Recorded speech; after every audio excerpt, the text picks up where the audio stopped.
जय हिंद। देखिए, आज हम यूपी जीके का प्रैक्टिस सेट नंबर 4 करने जा रहे हैं, जो कि यूपी ट्रिपल एससी की आगामी परीक्षाओं के लिए बहुत महत्वपूर्ण होगा। जैसे एएसओ, एजीटीए और लोअर पीसीएस, और जो आने वाली जैसे कि प्लाटून कमांडर हैं, जितनी भी ये वैकेंसी आ रही हैं और यूपी ट्रिपल एससी की जितनी वैकेंसी हैं उन सभी के लिए ये बहुत ही महत्वपूर्ण है। ठीक है, आइए स्टार्ट करते हैं। क्वेश्चन नंबर 1 क्या बोल रखा है कि उत्तर प्रदेश में रबी की फसलें कौन सी हैं। तो उत्तर प्रदेश में जो रबी की फसलें हैं वो कौन कौन सी हैं। ठीक है, इसका पहला ऑप्शन है वीट, ग्राम, पी और बार्ले, यानी कि गेहूँ, चना, मटर और जौ। तो इसका जो राइट आंसर होगा ऑप्शन ए हो जाएगा, क्योंकि उत्तर प्रदेश में जो प्रमुख रबी की फसलें होती हैं वो गेहूँ, चना, मटर और जौ ही होती हैं। ठीक है, अब बात करते हैं इससे अगले की। तो क्या लिखा हुआ है इसमें, उत्तर प्रदेश भारतीय संघ में कितने राज्यों के साथ अपनी सीमा साझा करता है। तो उत्तर प्रदेश 8 राज्यों के साथ अपनी सीमा साझा करता है, और एक जो करता है अदर कंट्री, यानी कि नेपाल के साथ भी सीमा साझा करता है। ठीक है, अब बात करते हैं इससे अगले क्वेश्चन की। तो इसका जो राइट आंसर होगा कितना हो जाएगा, ऑप्शन बी 8। ठीक है, अब बात करते हैं इससे अगले क्वेश्चन की।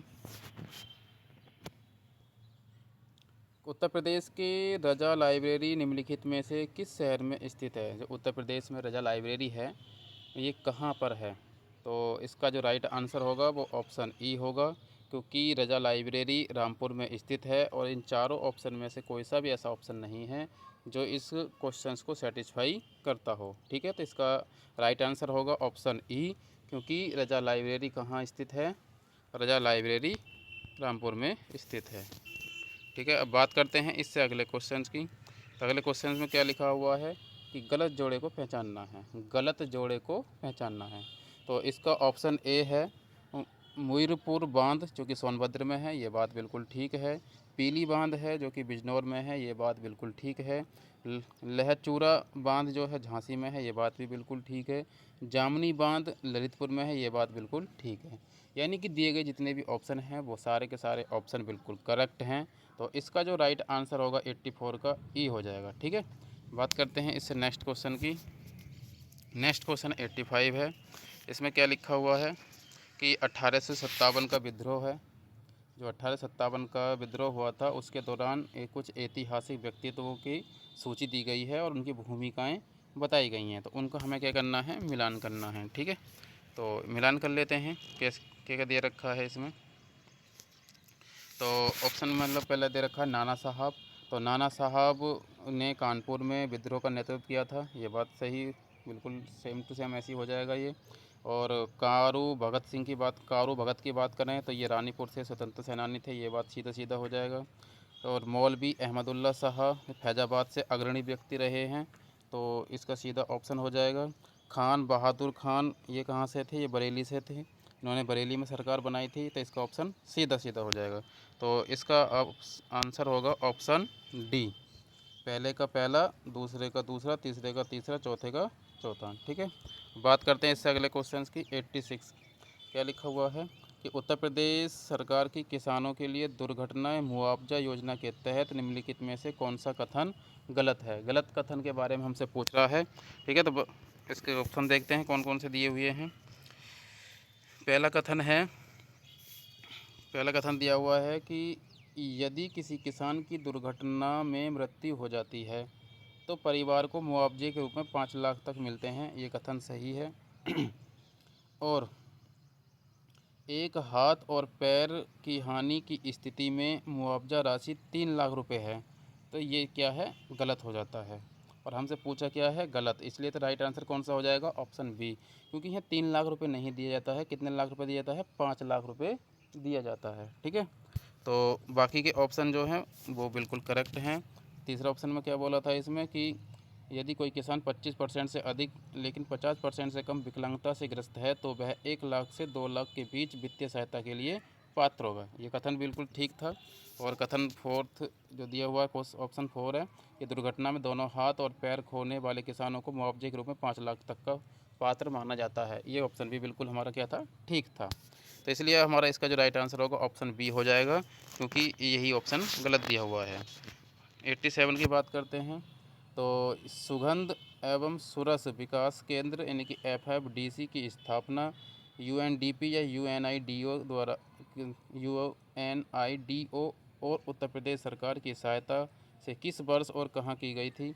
तो इसका जो ऑप्शन राइट आंसर होगा वो ऑप्शन ई होगा, क्योंकि इसकी जो स्थापना हुई थी वो 1990 से 91 कन्नौज में हुई थी। ठीक है, तो बात करते हैं इससे अगले क्वेश्चन की। अगला क्वेश्चन क्या है कि सारनाथ में धमेक स्तूप के बारे में निम्नलिखित में से कौन सा कथन गलत है। जो कथन गलत है उसके बारे में हमसे पूछा है। तो स्तूप का जो आधार व्यास है वो 28 मीटर है और ऊंचाई जो है 43.6 मीटर है। ये कथन हमारा सही है। और निचले हिस्से के सामने वाले पत्थर पर मौर्य यानी कि मौर्य काल की जो मौर्य मूल की फूलों की नक्काशी के बारे में बात कर रहा है, ये क्या है यहाँ से गलत हो जाता है, क्योंकि मौर्य काल का नहीं है, ये क्या है, गुप्त काल है। ठीक है, तो गुप्त काल की बात चल रही है यहाँ, इसलिए ऑप्शन जो गलत पूछा है हमसे, कौन सा पूछा है, गलत पूछा है, तो गलत ऑप्शन हमारा क्या हो जाएगा, बी। तो इसका राइट आंसर भी क्या हो जाएगा, बी। ठीक है, अब बात करते हैं इससे अगले क्वेश्चन की। 88 हो गया, 89 की देखते हैं। ठीक है, तो निम्नलिखित में से किसे उत्तर प्रदेश के मंदिरों के शहर के रूप में जाना जाता है। तो मंदिरों के शहर के रूप में किसको जाना जाता है, तो इसका राइट आंसर होगा ऑप्शन ए, वाराणसी। बात करते हैं इससे नेक्स्ट क्वेश्चन की। नेक्स्ट क्वेश्चन क्या है कि निम्नलिखित में से कौन सा शहर चर्म उद्योग के लिए प्रसिद्ध है। चर्म उद्योग के लिए प्रसिद्ध, चर्म के लिए भैया तुम्हारा कानपुर प्रसिद्ध है। ठीक है, तो इसका राइट आंसर क्या हो जाएगा, 90 का सी हो जाएगा। ठीक है, तो बात करते हैं इससे अगले क्वेश्चन की। इसमें क्या लिखा, उत्तर प्रदेश की पर्यटन नीति 2022 के अनुसार भारत सर्किट के अंतर्गत आने वाले स्थानों वाले विकल्प की भी पहचान कीजिए। मतलब उत्तर प्रदेश की पर्यटन नीति 2022 है, जो महाभारत सर्किट के अंतर्गत आते हैं, उसके बारे में हमसे पूछ रहा है। ठीक है, तो इसका जो आंसर होगा वो हो जाएगा ऑप्शन, कहाँ गए भाई,